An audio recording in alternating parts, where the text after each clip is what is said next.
of all, herniated discs.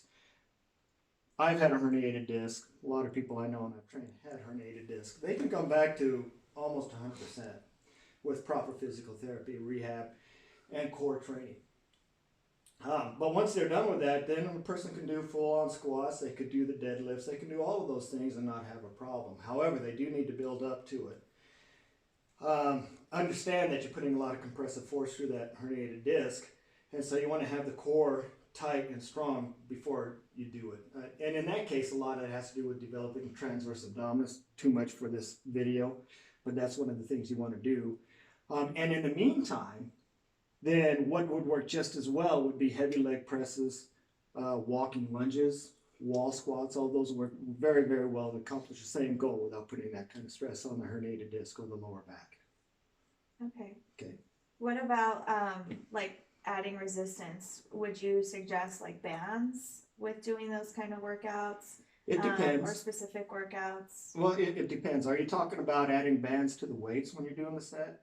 Or doing band work in conjunction with the weight training? The second one. I think bands are okay, but if you have access to free weights and a lot of free weight, you're far better off. Just because it's simply a better resistance curve to work with than what bands are. It's a higher resistance curve. You really hit the peak and the top end of resistance when you use the bands, which is much lower than what your actual strength potential could be. So free weights, in my opinion, are far better in the long run. But if you don't have access to weights, then bands can work very, very well for building and maintaining a core base of strength and conditioning. But if you really want to see big improvements, a lot of tone and definition, shape, strength, stability, everything we're after, then free weights is by far the better. Sometimes we do a combination of those things. For example, when we were talking earlier about your shoulder, I would have you do some external rotation work with the bands. Okay. In between, we're doing some lateral raise work and doing some chest and pull down stuff. It'll really help strengthen that shoulder. The band will work very, very well in that case. Another way that we use band is we use one that, actually, can you, let me get it. Keep filming. Another good band we use a lot, this bad boy.